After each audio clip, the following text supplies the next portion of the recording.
y'all, we finally reached the end, okay, of all of the episodes for this season, and I'm so grateful.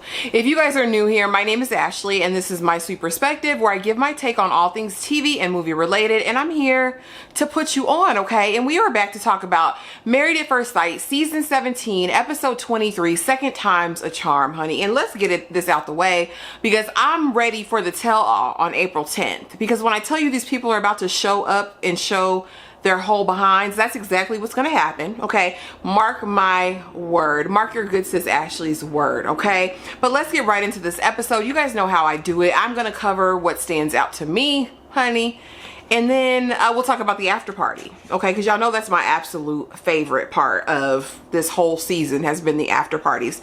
But Becca misses Austin. You know, she's second guessing herself. She's wondering, did I make the right decision? Austin is a good man, Savannah. He's a good man, Savannah. But he just wasn't for her, right? But so she's making her peace with that. Meanwhile, we see Michael and Chloe going through their last rounds, their last meetings with their friends, you know, kind of checking their temperature, talking with each other.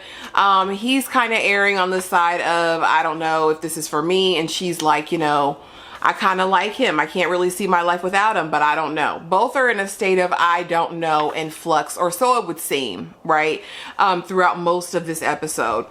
Next, the lady said, since the husbands wasn't acting right, we're gonna act right. We are those girls. Becca has this idea to do a boudoir shoot because she feels like herself, but the other ladies all have something about themselves that they don't like, right? And so they want to do a boudoir shoot and focus on those areas that they view as problems but are really beautiful, right? And I actually thought it was, you know, a cute concept and idea.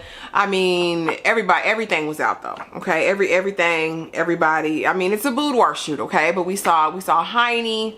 We saw tummy, we saw titties, okay, we saw everything, but the girls did look cute. The photo shoot turned out great, I think. Becca has a great eye for that kind of stuff. And I loved her Polaroids. I thought that was really cute. But they all got their lingerie on, and it was just kind of like a sister love fest. Claire, Becca, Emily, and Lauren, they were all there. You know, the gang's all here, you know, and Lauren, like she said, you know, even though their relationships didn't work out with the men, you know, they still have a lot to offer. And they do. And they do. I hate that it's turned into this men versus women thing, but some sideways stuff happened this season behind the scenes that we didn't get to see, which is what I'm hoping all comes out, okay, in the tell-all.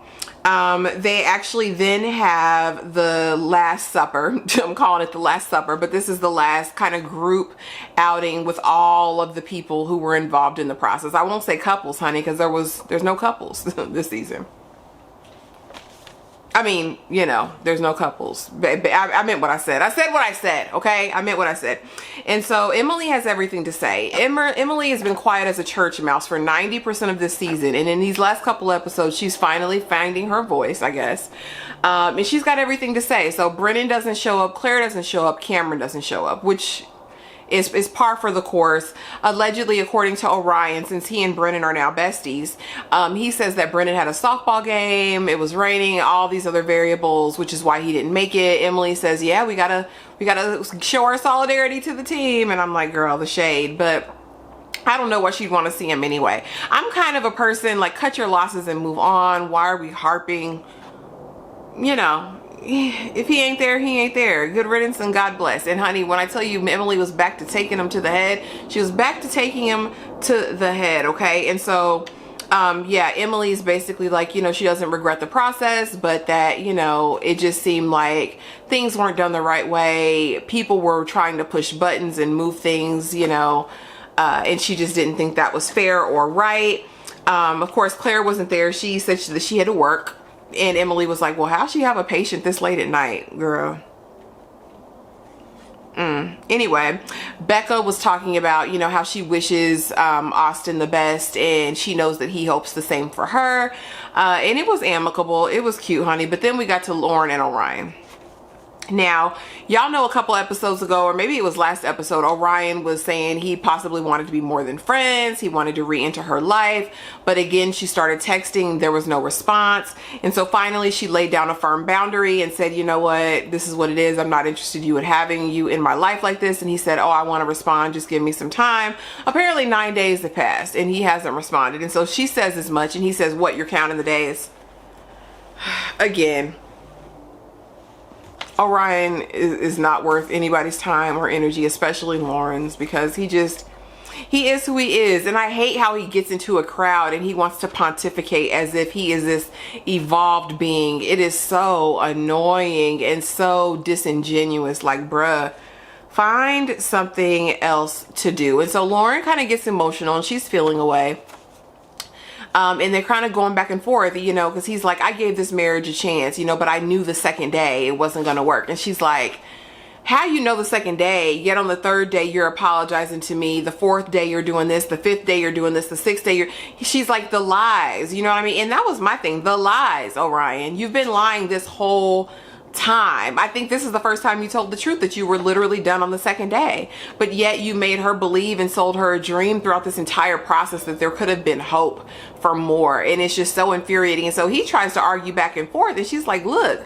And so finally he's like, you know, I'm sorry. I'm sorry if you felt that way, or however he apologizes. You know how he does. And it's just so disingenuous. And I hope that they can just never deal with each other again, because this was a traumatic experience, I feel like, for Lauren as it related to Orion. Just gross. And I just, ugh.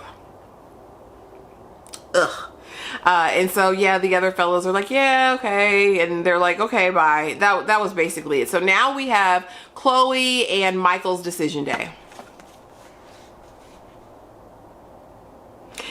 Y'all always know how I felt, that Chloe was not into Michael, but they kind of shifted the table. They turned the tables a little bit, okay? Because as it turns out, I think the farm, the hospice for animals, the 5 foster kids at a time, all problem kids, I think it was too much for little Michael. I think Michael could not handle that, the weight of that. He did not want to live on the farm. Honey, he's a fashionista. He wanted to be in the city, okay?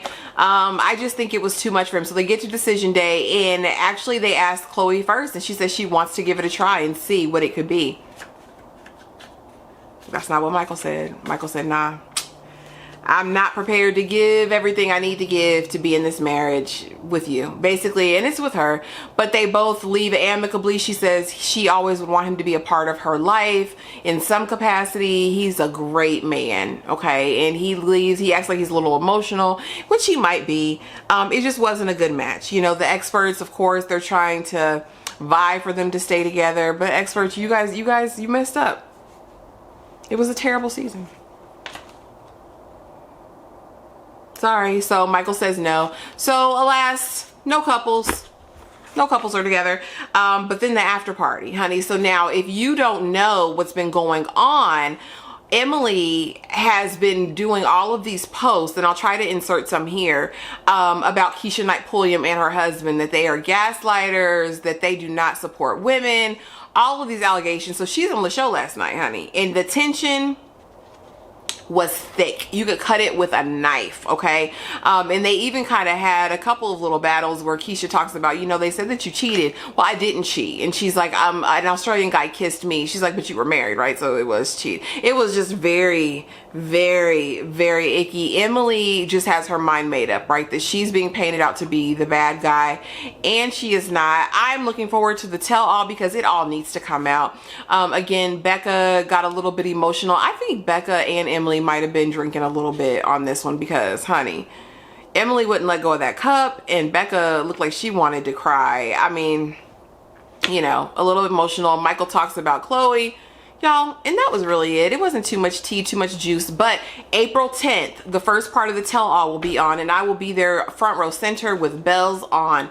Drop it in the comments below. Was this season worth it, y'all? Let me know. If you haven't already, please be sure to like, comment, and subscribe. And I will see y'all in the next video.